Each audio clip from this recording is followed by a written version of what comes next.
Good morning, everyone, and welcome to all of you. Today, I'm going to explain error detection set 4, and it is specially being given for those students who are preparing for Army Clerk, Air Force, and Navy examinations.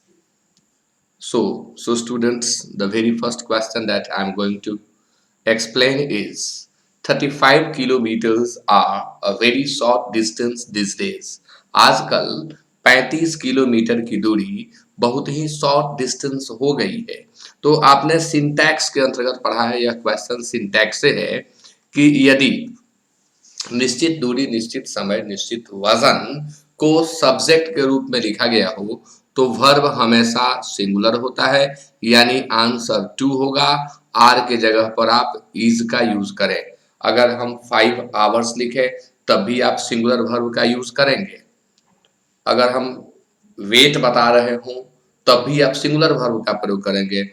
इन सब के साथ हमेशा singular verb का ही use किया जाता है। Subject verb agreement के अंतर्गत यह बात आती है।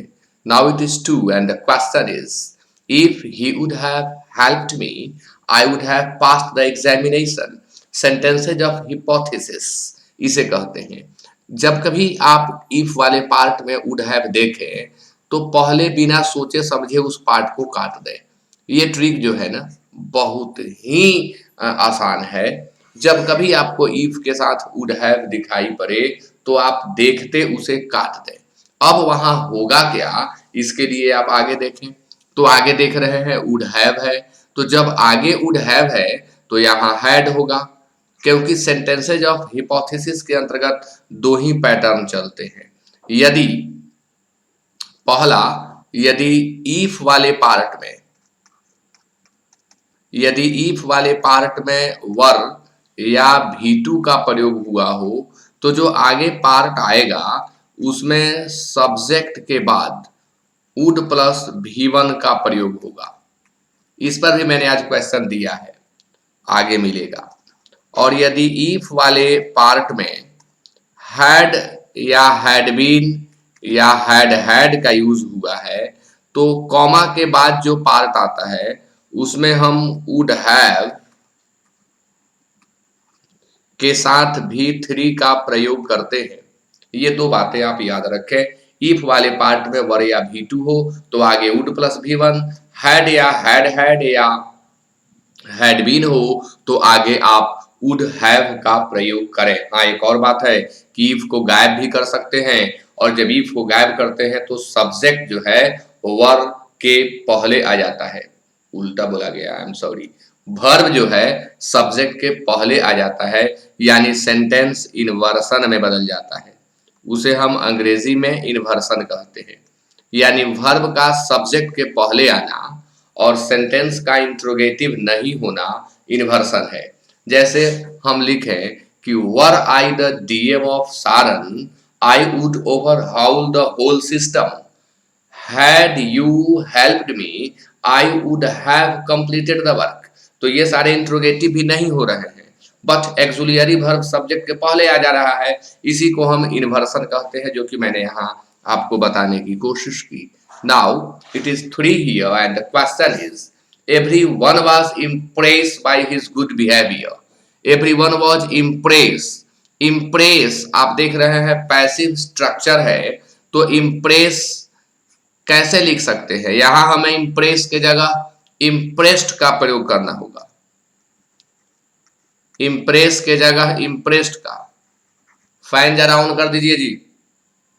impress के जगह impressed का प्रयोग होगा, फैन ऑन करिए। Everyone was impressed by his good behavior। Passive structure है ना, इज एमआर के बाद वर्ब 1 कैसे लिख सकते हैं? तो यहां हमें वर्ब 3 लिखना होगा। Everyone was impressed by his good behavior। उसके अच्छे व्यवहार से हर कोई प्रभावित था। Now it is 4 and the question is the number of students have started increasing in almost all institutes। सभी इंस्टीट्यूट्स में, लगभग सभी इंस्टीट्यूट्स में विद्यार्थियों की संख्या बढ़ने लगी है। स्टार्ट के बाद हमेशा जेरंड आता है, इसलिए यह पार्ट बिल्कुल ही सही है। गलत क्या है? हैव। स्टार्ट इंक्रीजिंग सही है लेकिन हैव गलत है। यहाँ हमें हैव के जगह पर हैज का प्रयोग करना होगा। क्यों? तो सिंटैक्स के अंतर्गत आप यह ट्रिक सीखे होंगे कि the number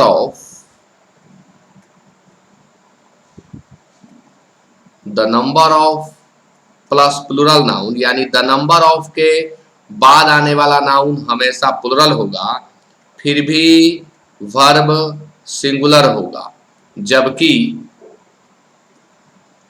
A number of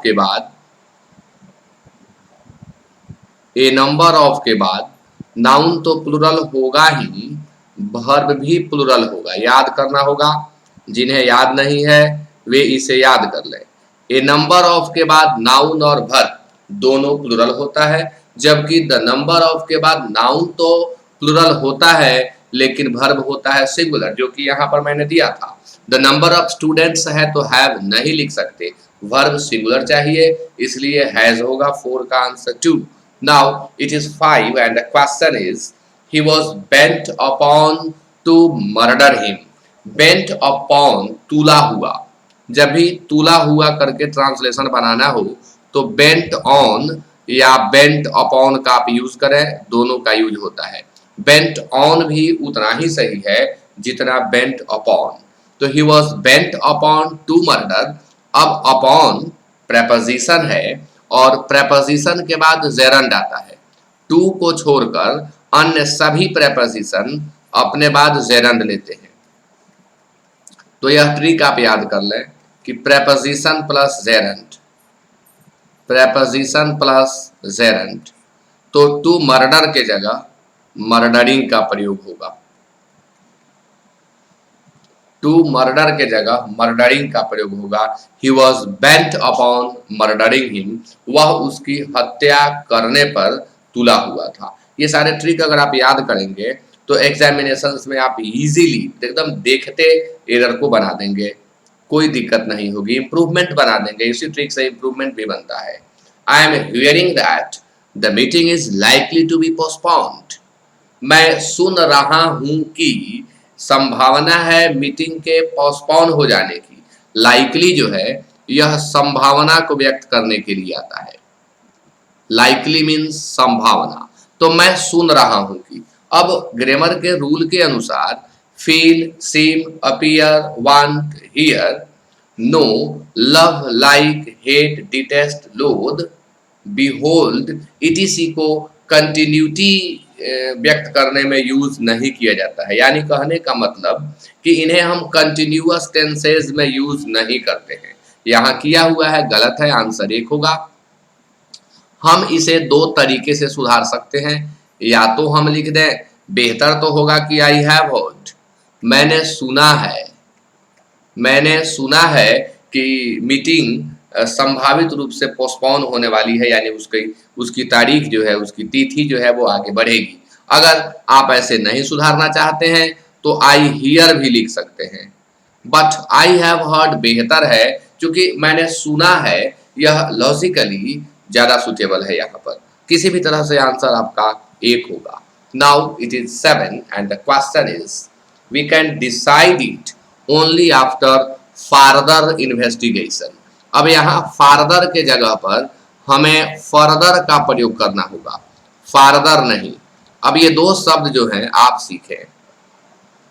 far positive degree है और फार का कंपैरेटिव डिग्री होता है फार्दर, और फार का एक और कंपैरेटिव डिग्री होता है फर्दर। यह जो है डिस्टेंस को व्यक्त करता है, दूरी को। फार्दर दूरी को व्यक्त करता है और फर्दर क्रम को व्यक्त करता है। यानी फर्दर से ऑर्डर का बोध होता है, फार्दर से दूरी का बोध होता है।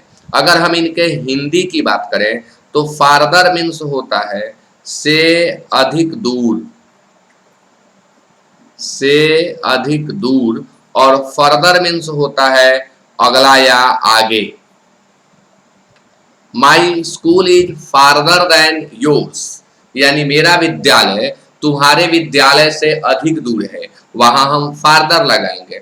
But what is your farther programme, यह बिल्कुल गलत है। हमें लिखना होगा what is your further programme.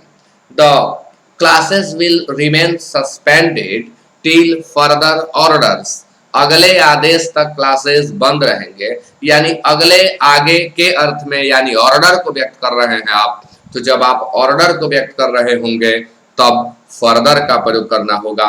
यहां भी वही बात है कि we can decide it only after further investigation, यानी आगे की जांच के बाद ही हम इस पर कुछ डिसीजन ले सकते हैं, क्या होगा इसका निर्णय ले सकते हैं, लेकिन आगे की इन्वेस्टिगेशन के बाद।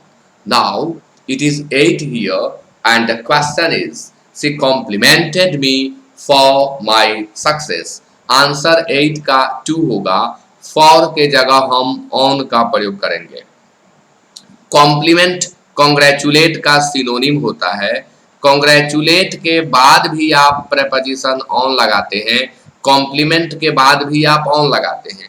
कॉम्प्लीमेंट का हम दो अर्थों में प्रयोग करते हैं, एक बधाई देना, बधाई देना, और इसी कॉम्प्लीमेंट का दूसरा अर्थ होता है प्रशंसा करना। इसी कॉम्प्लीमेंट का दूसरा अर्थ होता है प्रशंसा करना। तो she complimented me on my success in the examination, परीक्षा में मेरी सफलता पर वह मुझे बधाई दी। तो यहाँ हम कॉन्ग्रेचुलेट का यूज भी कॉम्प्लीमेंट के सिनोनिम के रूप में कर सकते हैं। अब आप एक और कॉम्प्लीमेंट अंग्रेजी में सुने होंगे जो कि पूरक का काम करता है। नाउन के यूज में आप पढ़ते हैं इसे पूरक। ये कॉम्प्लीमेंट जो है ग्रामेटिकल है, पूरक के अर्थ में इसे आप यूज करते हैं। Now it is 9 here and the question is the beautiful surrounding of the place enchanted me। यहाँ टाइप में ऑफ छूटा हुआ है। The beautiful surrounding of the place enchanted me।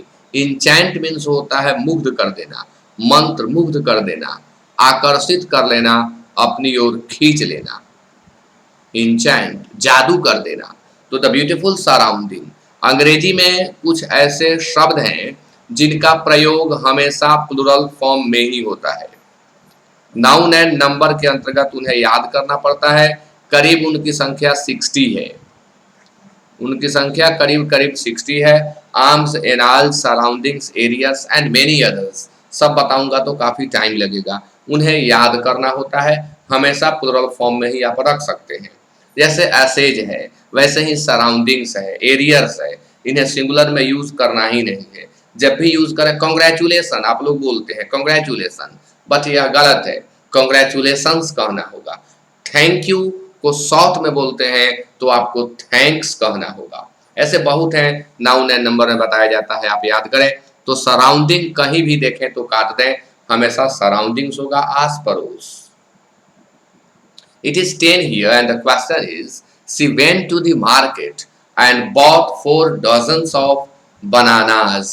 वह बाजार गई और 4 दर्जन केले खरीदी। नाउन एंड नंबर से यह भी प्रश्न है। यदि किसी वाक्य में दिए गए 100, 1000, million, billion, trillion, lakh, crore के बाद ऑफ लगा हो तो आप देखते काटते हैं, देखते काटते इनके बाद ऑफ का प्रयोग नहीं करना है, एक गलती। दूसरी गलती कि अगर इनके पहले संख्या सूचक शब्द दे दिया गया हो, 1 दिया गया हो तब तो सिंगुलर ही होगा, लेकिन 2, 3, 4, 5, 10, 20 भी दिया गया हो तो आप इन इकाइयों का, जैसे dozen, 100, 1000, million, billion, trillion, lakh, crore, अगर हम इंडियन स्टाइल में लिखें तो लाख करोड़ लिखते हैं, तो इनका प्लुरल न बनाए। भले ही यहाँ 4 है बट यह बिल्कुल ही गलत है। देखते काटा करें ऐसा प्रश्न आपको दिखाई पड़े तो आप लिखेंगे डजन और उसके बाद आप बनानास लिख देंगे, ऑफ की कोई जरूरत नहीं है। यहां मिस्टेक हो गया है स्पेलिंग में। She went to the market and bought 4 dozen, आपने सीख लिया इसे। डजन 100, 1000, मिलियन, बिलियन के पहले संख्या सूचक शब्द का प्रयोग हुआ हो तो इनका प्लुरल नहीं बनेगा, एक बात। दूसरी बात, इनके बाद हम ऑफ का प्रयोग भी नहीं करेंगे। तीसरी बात, अगर आप इन्हें बिना संख्या सूचक शब्द के लिखते हैं तो सिंगुलर में नहीं लिखना है, हमेशा प्लुरल में लिखना है। जैसे थाउजेंड ऑफ, स्टूडेंट्स कहीं लिखा हुआ है तो यह बिल्कुल गलत है। अब बाद में कुछ भी हो, थाउजेंड ऑफ, आप देखिए क्या थाउजेंड के पहले 1 2 3 4 5 है? जी नहीं, नहीं है। तो जब नहीं है संख्या सूचक शब्द, तब यह हमेशा प्लूरल में लिखा जाएगा और यहाँ हम लिखेंगे थाउजेंड्स, थाउजेंड्स ऑफ स्टूडेंट्स। तो ये तीन बातें आप याद रखें, डजन, हंड्रेड, मिलियन, बिलियन जब भी यूज करना हो तो इन्हें। Now it is 11। कमेंट करके जरूर बताएं आप लोग की वीडियो कैसा लगा। बहुत कम लोग कमेंट करते हैं, थोड़ा सा आप कमेंट कर दें। कितना समय लगेगा? 1 मिनट काफ़ी होता है। कमेंट जरूर करें, कमेंट करके बताएं कि वीडियो कैसा लगा। अच्छा लगे तो लाइक भी कर दें और शेयर भी जरूर करें। She educated not only her needs but also set, ये कोरिलेटिव कंजंक्शन से क्वेश्चन है। Either or, neither, not, not only, but also, both, and जब भी आप यूज कर रहे हो तो डबल चेक करें। एक कि नॉट ओनली है तो बट ऑल्सो है कि नहीं, आइदर यहाँ है तो यहाँ और है कि नहीं, यहाँ नाइदर है तो यहाँ नॉर है कि नहीं, अगर बोथ है तो एंड है कि नहीं, अगर है तो करेक्ट ना कर दें। दूसरा चीज देखें, क्या देखना है? तो जो पार्ट्स ऑफ स्पीच बाद वाले के बाद दिया गया हो, बाद वाले कहने का मतलब कि एक नॉट ओनली हुआ पहला, अब बाद वाला हुआ बट ऑल्सो, तो इसके बाद जो पार्ट्स ऑफ स्पीच है वो वर्ब है, यानी नॉट ओनली भी वहीं रहेगा जहां वर्ब हो।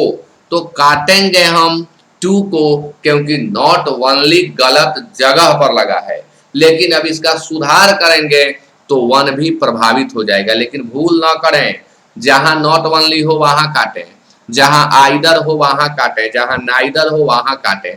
पार्ट्स ऑफ स्पीच मैच ना करे तो आप देख लें, नॉट बट ऑल्सो के बाद सेट वर्ब है, तो नॉट ओनली के बाद भी वर्ब ही आना चाहिए, बट ये तो वर्ब आया नहीं, तो ऑब्जेक्ट है। तो जब ऑब्जेक्ट आया तो गलत है। अब कई बार क्या होता है, लोग जान के भी कंफ्यूज हो जाते हैं कि तब करें क्या, कहीं बट ऑल्सो को काटें, ये तो संयोग है कि एक ही ब्लॉक में है, अलग अलग ब्लॉक में हमेशा रहता है, तो हमेशा फर्स्ट वाले को काटिएगा। अगर अगर ये कोहेरेंटली मैच नहीं कर रहा हो तो करें क्या? सुधारेंगे तो पहला प्रभावित हो जाएगा। इसका आंसर होगा she not only, she not only educated her niece but also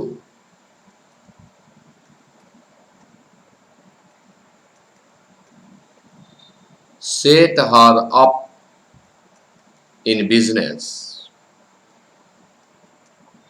अब आप मैच करा करके देखें, बट ऑल्सो के बाद वर्ब है, वर्ब में भी आप फॉर मिलाएं तो यह यहाँ टू है, नॉट ओनली के बाद भी वर्ब टू है, यानी मैचिंग बिल्कुल करेक्ट है।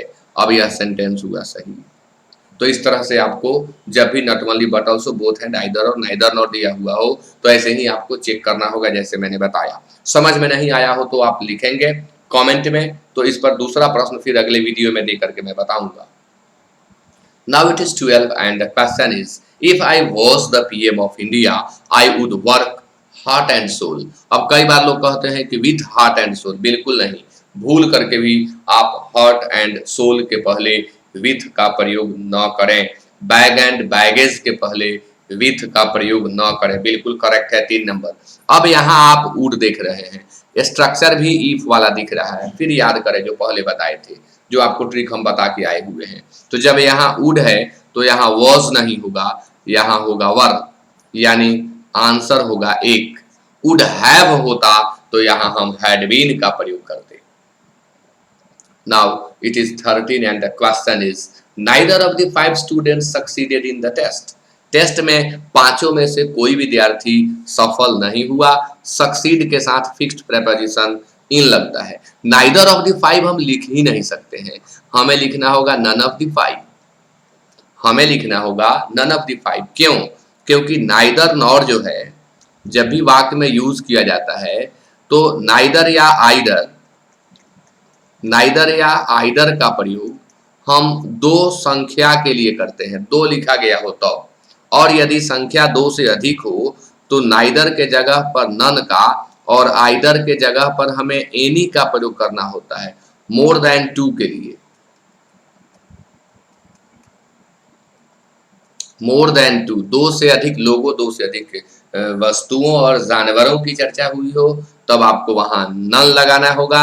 दो की चर्चा हुई हो तो नेगेटिव में नाइदर, अफर्मेटिव में आइदर। यहाँ नाइदर है तो नाइदर को नन से करेक्ट करें, आइदर को करेक्ट करना पड़े तो एनी से करें। कई बार एनी के बदले आइदर लगाना होगा और नन के बदले आपको नाइदर लगाना होगा। जैसे दे दिया जाए कि none of the two boys was not work, none of the two boys was successful, तो none of the two, two, तो अब कई बार लोग क्या सोचते हैं, रुको ना, टू दिया है मैं इसको 5 कर देता हूं। बिल्कुल नहीं, कभी भी संख्या में बदलाव करने की कोशिश ना करें।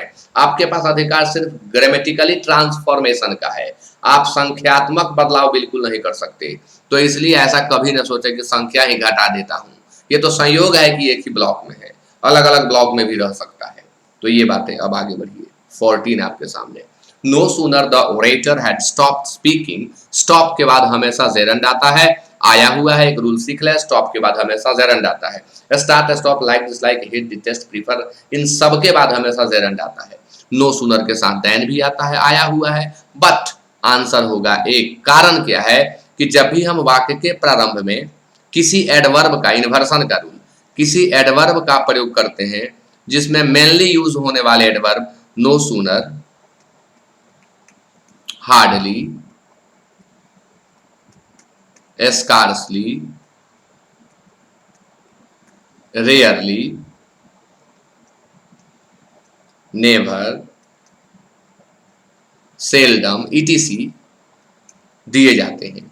तो इनके बाद एक्सुलियरी वर्ब पहले होता है, तब सब्जेक्ट होता है, यानी इन्वर्सन का रूल। एडवर्ब में मैं पढ़ाता हूं इन्वर्सन को। आप देखें, नो सूनर के बाद सब्जेक्ट आ गया, अब वर्ब आया बाद में, ये पैटर्न गलत है।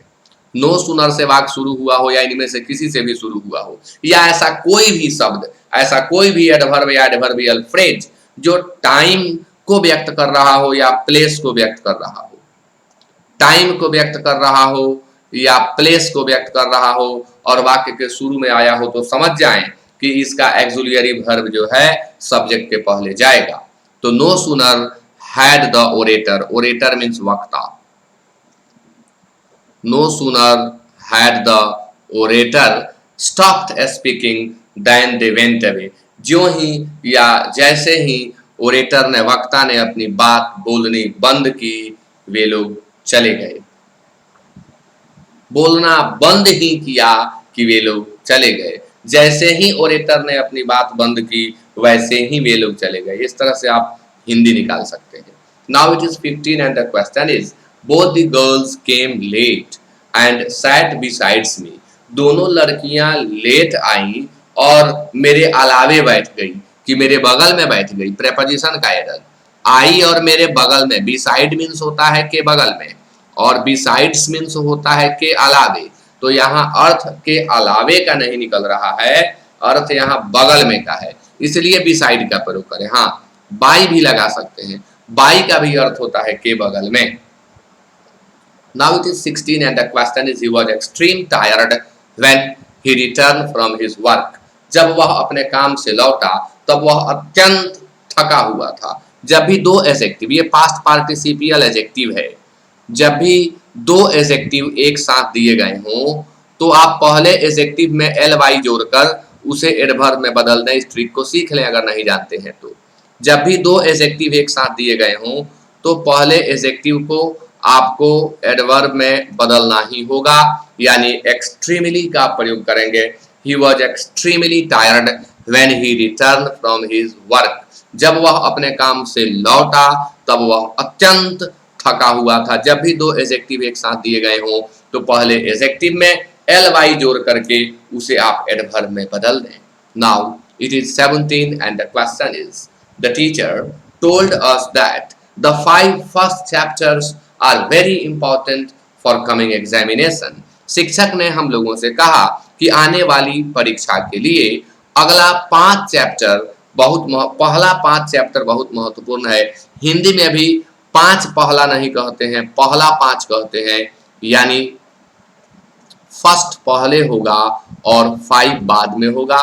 ये एडजेक्टिव ऑफ नंबर के अंतर्गत डेफिनिट न्यूमेरल, इंडेफिनिट न्यूमेरल आप जानते होंगे। तो डेफिनिट न्यूमेरल में कार्डिनल, ऑर्डिनल और मल्टीप्लिकेटिव नंबर होते हैं, 3 उसके पार्ट हो जाते हैं। तो ट्रिक में मैं बताता हूँ आपको कि सबसे पहले ऑर्डिनल नंबर लिखें, ओसीएम का ट्रिक है। उसके बाद कार्डिनल नंबर लिखें, तब लिखें आप मल्टीप्लिकेटिव नंबर यानी ओसीएम, ऑर्डिनल, कार्डिनल, तब मल्टीप्लिकेटिव। अब ऑर्डिनल नंबर क्या है? तो first, second, third, fourth, fifth, sixth, seventh, eighth, ninth, tenth, ये सभी ऑर्डिनल नंबर है। कार्डिनल नंबर में सभी गिनती की संख्याएं आती हैं, एक से लेकर के लास्ट तक, जहां तक आप गिनते हो, यानी 1 2 3 4 5 6 7 8 9 10, अब कंटिन्यू रहिए, ये सब कार्डिनल है। Multiplicative once, twice, thrice, single, double, triple, 2 times, 3 times, 4 times, many times, several times, ये सभी मल्टीप्लिकेटिव नंबर है। तो इनका क्रम है, सबसे पहले ऑर्डिनल, तब कार्डिनल, और अंत में हमें मल्टीप्लिकेटिव का यूज करना है। और यही कारण है कि पहले फर्स्ट और तब हमें 5 का प्रयोग करना होगा। Now we should move to the next and the question is, I want to marry her because she is quite beautiful. मैं उससे शादी करना चाहता हूँ क्योंकि वह बिल्कुल सुंदर है। अब देखिए, कई बार लोग सोचते हैं मैरी के बाद विथ लगा दो, आप भूल करके जब मैरी का प्रयोग एक्टिव वॉइस में हुआ हो तो न टू लगाएं न विथ लगाएं, यह पार्ट बिल्कुल सही है, यहाँ कोई एरर नहीं है, यह बिल्कुल ही करेक्ट है। कभी भी आप भूल करके यहाँ पर मैरी के बाद टू या विथ का प्रयोग न करें। हाँ, यदि मैरी पैसिव वॉइस में यूज हुआ हो तब आप टू का प्रयोग कर सकते हैं, विथ का कभी नहीं। अब यहाँ एरर एडवर्ब से है, क्वाइट ब्यूटीफुल हम लिख ही नहीं सकते हैं। ऐसा नहीं है कि क्वाइट मतलब बिल्कुल होता है तो जहां मन करे वहीं लगा दो। Quite can never be used in place of very. Quite का प्रयोग वेरी के जगह पर नहीं किया जा सकता है। वह बिल्कुल सुंदर है, या ये कौन सी बात हुई भाई? आप कह सकते हैं कि वह बहुत सुंदर है, इसलिए क्वाइट बिल्कुल गलत है, यहाँ आपको वेरी का प्रयोग करना होगा। Now we should move to the next and the question is, knowledge of at least 2 languages are required to pass the examination। परीक्षा को पास करने के लिए 2 लैंग्वेजेस, 2 भाषाओं का ज्ञान आवश्यक है। When 2 subjects are joined by a preposition, verb is used according to the subject that comes before preposition। यानी preposition के पहले आने वाला ही आपका मेन सब्जेक्ट होता है। नॉलेज है यहाँ सिंगुलर, इसलिए आर नहीं होगा। बड़ा अच्छा लगता है देखने में, लगता है कि अरे ये तो लैंग्वेजेस के बाद आर है, यानी सही है, लेकिन धोखा खा जाते हैं आप। जब भी 2 पार्ट प्रेपोजिशन से जुड़े हों तो उसका मेन पार्ट प्रेपोजिशन के पहले वाला होता है, यानी नॉलेज आपका सब्जेक्ट है, और इस सब्जेक्ट के सिंगुलर होने के चलते आपका वर्ब यहाँ पर सिंगुलर ही होगा। Now move to the next question. It is 20 and it is, he enjoyed to read the novels of Western authors। पश्चिमी जो लेखक हैं उनके उपन्यासों को पढ़ना उसे अच्छा लगता था, वो मजे लेता था उन्हें पढ़ करके। तो आंसर 1 होगा, और क्या होगा? तो एंजॉय प्लस जेरंड, आप याद करें। स्टार्ट स्टॉप अभी मैं कुछ पहले बोल रहा था, फिर से सुन लें। Start stop, like dislike, hate detest, enjoy mind, prefer की, रिस्क रेसिस्ट, इन सब के बाद आप जेरंड का यूज करें। तो यहाँ एंजॉय दिख रहा है, इसलिए जेरंड ही होगा। He enjoyed reading the novels, यानी वेस्टर्न ऑथर्स के नोवेल पढ़ने में उसे मजा आता था। Now it is 21 and the question is, he prevented me to enter, यह भी प्रेपोजिशन से है।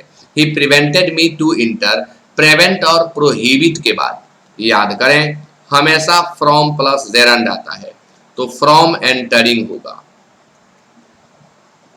फ्रॉम एंटरिंग, प्रिवेंट और प्रोहिबिट जब भी आपको कहीं मिले तो आप इसी पैटर्न में यूज करेंगे। कॉन्सेप्ट सीख लें, प्रिवेंट और prohibit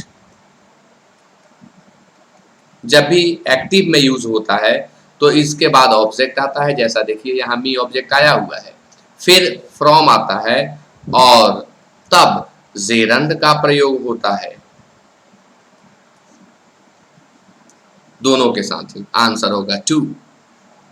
Now it is 22 and the question is despite of hard labor he could achieve his goal। दो जगह मिस्टेक है, एक मिस्टेक तो टाइप मिस्टेक है, यहाँ couldn't कर दीजिए क्योंकि डिस्पाइट जब आता है तो बाद वाला पार्ट नेगेटिव कर देता है और डिस्पाइट के बाद भूल करके आप ऑफ का प्रयोग न करें, यानी हम इस पार्ट को सुधारना चाहते हैं तो या तो ऑफ को काट के सुधार दें और नहीं तो डिस्पाइट को हटा करके इन स्पाइट ऑफ लगाएं। प्रेपोजिशन पर फोकस रहा है इस सेट में। डिस्पाइट जब भी यूज करें तो ऑफ कभी ना लगाएं, लेकिन इसी अर्थ में आप इन स्पाइट का जब यूज करें तो हमेशा ऑफ लगाएं। इन स्पाइट ऑफ मतलब होता है के बावजूद और डिस्पाइट मतलब ही होता है के बावजूद। तो डिस्पाइट हार्ड लेबर कहें या in spite of hard labour कहें, हार्ड लेबर के बावजूद भी वह अपने गोल को अचीव नहीं कर सका तो और ब्लंडर हो जाएगा, नहीं कर सका। तो आंसर एक माने वहां टाइप मिस्टेक था। Now it is 23 and the question is the doctor advised me to not take such medicines. Doctor ने मुझे सलाह दिया ऐसी दवाओं को न लेने का। तो जब भी इन्फिनिटिव को निगेटिव किया गया हो तो कभी टू नॉट का यूज न करें, नॉट टू ही होगा। He ordered me not to go there. I advised him not to do this work. He asked me not to disturb them. अब जब भी इस तरह का आपको एक्सप्रेशन देना हो तो पहले नॉट और बाद में टू का प्रयोग करें, आंसर टू होगा। Now it is 24 and the question is this is the most unique opportunity which you should not miss. This is the most unique opportunity which you should not miss. Adjective के अंतर्गत आप पढ़ते हैं कि unique के पहले कभी भी मोस्ट का प्रयोग न करें।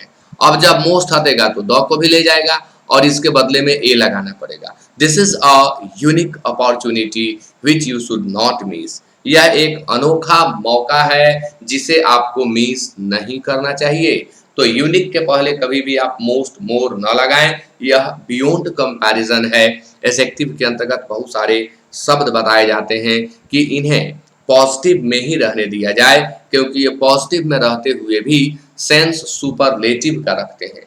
जैसे यूनिक है, पैरामाउंट है, एक्सीलेंट है, इंटायर है, होल है, कभी भी आप इनका डिग्री चेंज ना करें। पैरेलल है, अनपैरेलल है, अनमैच्ड है, रेक्टेंगुलर है, राउंड है, ब्लाइंड, डेम, डफ, इनका डिग्री चेंज आप बिल्कुल न करें, इन्हें ज्यों का त्यों छोड़ें और इनके पहले द भी न लगाएं, तब ए या एन का प्रयोग करें जरूरत के अनुसार। यूनिक है इसलिए ए लगेगा, एन मत सोचने लगे आप। Now it is 25 and the last one of today's set and it is she has bought a spectacles to enhance her eyesight. अपने आंख की दृष्टि को बढ़ाने के लिए, एनहांस मीन्स बढ़ाना होता है, वह चश्मा खरीदी। अब ए स्पेक्टेकल्स लिखना ग्रामर के नियम को तोड़ना है। ए स्पेक्टेकल्स हम लिख ही नहीं सकते हैं। जब भी ऐसा एक्सप्रेशन मिले तो आप बिना पेयर ऑफ के यूज न करें। ए पेयर ऑफ स्पेक्टेकल्स, जब भी इस तरह के जो भी पेयर में यूज होने वाले हैं उन्हें पेयर के साथ ही, जैसे pair of binoculars, a pair of glasses, a pair of goggles, a pair of tongs, a pair of scissors, इनके साथ केवल ए का प्रयोग बिल्कुल न करें। ए सीजर्स गलत है, ए पेयर ऑफ सीजर्स लिखना होगा। ए टोंग्स गलत है, ए पेयर ऑफ टोंग्स लिखना होगा। तो आज के सेट में बस इतना ही और फिर आगे मैं सेट अपलोड करूंगा। आप सभी इसे सीखें, जाने, कमेंट करके हमेशा हमें अवगत करते रहें आपने क्या फील किया, आपको और क्या चाहिए ये हमें बताते रहें। So with that it is over now. Thank you so much to each one of you.